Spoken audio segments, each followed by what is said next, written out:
September 24-ാം തീയതിയിലെ UPSC civil service എക്സാമിന് relevant ആയിട്ടുള്ള കുറച്ച് ടോപ്പിക്കുകളാണ് നമ്മൾ ഡിസ്കസ് ചെയ്യാൻ വേണ്ടി പോകുന്നതായിട്ടുള്ളത്.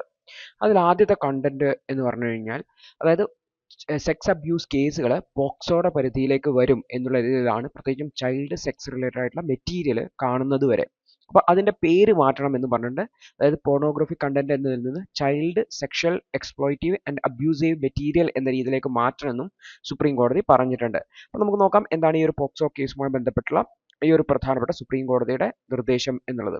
അപ്പോൾ സുപ്രീം കോടതി പറഞ്ഞിരിക്കുന്നത് വെച്ചാൽ, അതായത് പ്രൈവറ്റ് ആയിട്ടാണെങ്കിൽ പോലും ഡൗൺലോഡ് ചെയ്യുകയോ സ്റ്റോർ ചെയ്യുകയോ പ്രോസസ്സ് ചെയ്യുകയോ ചെയ്യുന്ന ഏതെങ്കിലും തരത്തിലുള്ള പോർണോഗ്രാഫിക് ആക്റ്റുകളെ ഇൻവോൾവിങ് ചിൽഡ്രൻ, കുട്ടികളുമായി ബന്ധപ്പെട്ട പോർണോഗ്രാഫിക് കണ്ടന്റുകൾ പ്രോസസ്സ് ചെയ്യുകയോ കയ്യിൽ വെക്കുകയോ സ്റ്റോർ ചെയ്യുകയോ എന്ത് ചെയ്തു കഴിഞ്ഞാലും അത് പോക്സോ ആക്ടിന്റെ പരിധിയിൽ, പോക്സോ ആക്ട് എന്ന് പറഞ്ഞാൽ protection of children from sexual offences act ആണ്. അപ്പോൾ ഈ ഒരു ആക്ടിന്റെ പരിധിയിൽ വരും. അതുപോലെ തന്നെ ഇൻഫർമേഷൻ ടെക്നോളജി ആക്ടിന്റെ IT ആക്ടിന്റെ പരിധിയിൽ വരും എന്നാണ് പറഞ്ഞിട്ടുള്ളത്. അപ്പോൾ ആക്ച്വലി ഈ ഒരു ജസ്റ്റ് ഫോർ ചിൽഡ്രൻ അലയൻസ് എന്ന് പറയുന്ന ഒരു ബോഡി, ഒരു നോൺ ഗവൺമെന്റൽ ഓർഗനൈസേഷൻ അതായത് മദ്രാസ് ഹൈക്കോടതിയുടെ ഉത്തരവിനെതിരെ സുപ്രീം കോടതിയെ സമീപിക്കുകയും ആ ഒരു വിധിയിലാണ് ഈ ഒരു വിധി സുപ്രീം കോടതിയുടെ ഭാഗത്തുണ്ടായിരുന്നത്.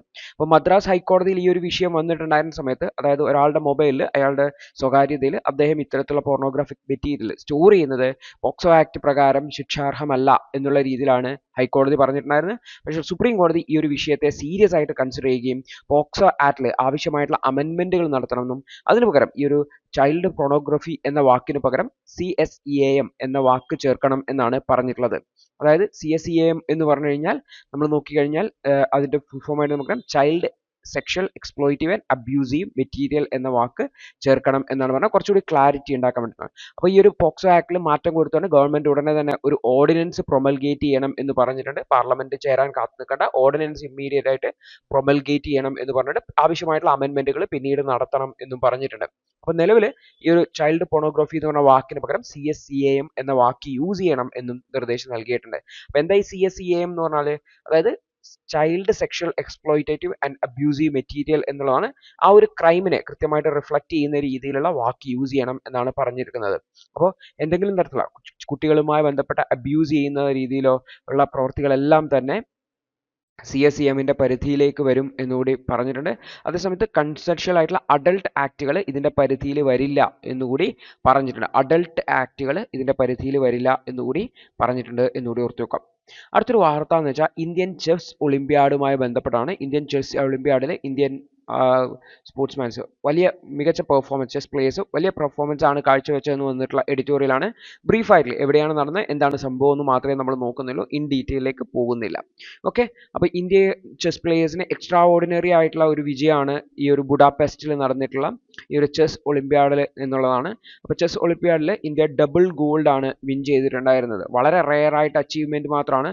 ലോകത്ത് ഇതുവരെ 2 രാജ്യങ്ങൾ മാത്രമാണ് ഈ ഒരു വിജയം നേടിയിട്ടുള്ളത്. അപ്പോൾ നമ്മുടെ രാജ്യമാണ് മൂന്നാമത്തെ രാജ്യമായിട്ടുള്ളത്. ഇപ്പോൾ ഇന്ത്യൻ വുമൻസ് ടീമിന് കിട്ടിയിട്ടുണ്ടായിരുന്നു, അതുപോലെ തന്നെ മെൻസ് ടീമിനും കിട്ടിയിട്ടുണ്ടായിരുന്നു. അതായത് ഈ ടൂർണമെന്റിൽ ഓവറോൾ നല്ല പൊസിഷനാണ് കീപ്പ് ചെയ്തത്. മെൻസ് ടീം ആണെങ്കിൽ സെക്കൻഡ് പ്ലേസിലുള്ള US-നേക്കാൾ 4 പോയിന്റ് ഹെഡ് ആയിട്ടാണ്. അപ്പോൾ ചെസ്സിൽ നമ്മുടെ രാജ്യത്തിന് വലിയ ഭാവിയുണ്ട് എന്നുള്ളതാണ് ഈ ഒരു കാര്യം കാണിക്കുന്നതാണ്. നമുക്കറിയാം ഒരുപാട് പ്ലേയേഴ്സ് ഇന്റർനാഷണൽ ചെസ്സിൽ കളിക്കുന്നുണ്ട്. അപ്പോൾ അതിൽ വലിയ ഭാവിയുണ്ട് നമ്മുടെ രാജ്യം. അതിനാവശ്യമായിട്ടുള്ള സപ്പോർട്ട് നമ്മുടെ രാജ്യം കൊടുക്കേണ്ടതായിട്ടുണ്ട് എന്നാണ് ഈ ഒരു ഈവെന്റിൽ നമുക്ക് പറയാൻ വേണ്ടി പറ്റുക. അപ്പോൾ എവിടത്തൊക്കെ ബുഡാപെസ്റ്റിലാണ് ഈ ഒരു ഈ ഒരു ചെസ് ഒളിമ്പ്യാഡ് നടന്നതെന്ന് കൂടി ഓർത്തു വെക്കാൻ വേണ്ടി ശ്രമിക്കുക. അടുത്തൊരു വാർത്ത ഇന്ത്യ ചൈന റിലേഷൻസുമായി ബന്ധപ്പെട്ടതാണ്. നമ്മൾ നോക്കി കഴിഞ്ഞാൽ ഇന്ത്യയും ചൈനയുമായി ബന്ധപ്പെട്ട അതിർത്തി ചർച്ചകളൊക്കെ കഴിഞ്ഞ ദിവസം ഡിസ്കഷൻസിൽ ഉണ്ടായിരുന്നു. അപ്പോൾ അതുമായി ബന്ധപ്പെട്ടുള്ള ഒരു വാർത്ത വന്നിട്ടുള്ളതാണ്. അപ്പോൾ നമുക്ക് നോക്കാം, ഇന്ത്യയും ചൈനയും തമ്മിലുള്ള റിലേഷൻ എന്ന് പറഞ്ഞു കഴിഞ്ഞാൽ പ്രത്യേകിച്ചും ഹിസ്റ്റോറിക്കലായിട്ട് തന്നെ ആ ലൈൻ ഓഫ് ആക്ച്വൽ കൺട്രോളുമായി ബന്ധപ്പെട്ട് അതിർത്തിയുമായി ബന്ധപ്പെട്ട ഡിസ്പ്യൂട്ടുകൾ നിലനിൽക്കുന്നുണ്ട്. അതിൻ്റെ ഭാഗമായിട്ട് മിലിറ്ററി സ്റ്റാൻഡ് ഓഫുകളും ലാക്ക് ഓഫ് ട്രസ്റ്റുകളും ഒക്കെ നമുക്ക് കാണാൻ വേണ്ടി വരും. റീസെൻ്റ് ആയിട്ട് ഡിസെൻഗേജ്മെൻറ്റ് ടോക്കുകൾ നടക്കുന്നത് നമ്മൾ വാർത്തകളിൽ കണ്ടിട്ടുള്ളതാണ്, നമ്മൾ ഡിസ്കസ് ചെയ്തിട്ടുള്ളതാണ്. പ്രത്യേകിച്ചും ഈ ഒരു ബോർഡർ ഏരിയയിൽ നിന്ന് മിലിറ്ററിയെ നീക്കം ചെയ്യുക, അതാണ് ഡിസെൻഗേജ്മെൻറ്റ് ടോക്ക് കൊണ്ട് ഉദ്ദേശിക്കുന്നത്. പക്ഷേ ആ ഒരു ഡീമിലിറ്ററൈസേഷൻ എന്ന് പറയുന്നത് ഇതുവരെ അൺസോൾവ്ഡ് ആണ് എന്ന് നമുക്ക് പറയാൻ പറ്റും. ഹൈ ലെവൽ മീറ്റിംഗ്, അതായത് ഇന്ത്യയുടെ നാഷണൽ സെക്യൂരിറ്റി അഡ്വൈസർ ആയിട്ടുള്ള അജിത് ഡോവലും ചൈനീസ് ഒഫീഷ്യൽസും ആയിട്ടുള്ള ഡിസ്കഷൻ നടന്നു. അപ്പോൾ ഇത്തരത്തിലുള്ള ഈ ഒരു എഫേർട്ടുകൾ നടക്കുന്നുണ്ടെങ്കിലും ഇതിൻ്റെ ഒന്നും ഔട്ട്കം വിചാരിച്ച പോലെ വരുന്നില്ല എന്നുള്ളത് ഒരു അൺസർട്ടനിറ്റി ആയി തന്നെ തുടരുന്നു എന്നും ഓദർ ഹൈലൈറ്റ് ചെയ്യുന്നുണ്ട്. അപ്പോൾ ആക്ച്വലി ചൈന ഈ ഒരു അൾട്ടേർഡ് ആയിട്ടുള്ള സ്റ്റാറ്റസ് കോ, അതായത് നമ്മൾ അക്സെപ്റ്റ് ചെയ്യാൻ റെഡിയാണോ, അതായത് അതിന് വലിയ ലോങ് ടേം. ദി ഹിന്ദുവിന്റെ ഇന്നത്തെ വിശകലനം കണ്ടതിന് നന്ദി.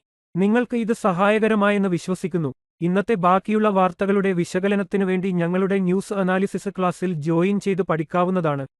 ഒരു മാസം വെറും 159 രൂപയ്ക്ക് നിങ്ങളുടെ UPSC തയ്യാറെടുപ്പിന് ആവശ്യമായ എല്ലാ പ്രധാന വിശദാംശങ്ങളും ഉൾക്കൊള്ളുന്ന ഒരു സമഗ്രമായ ന്യൂസ് അനാലിസിസ് നിങ്ങൾക്ക് മലയാളത്തിൽ ലഭിക്കും.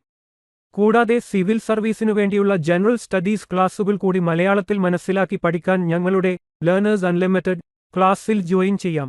മാസം വെറും 1500 രൂപയ്ക്ക്.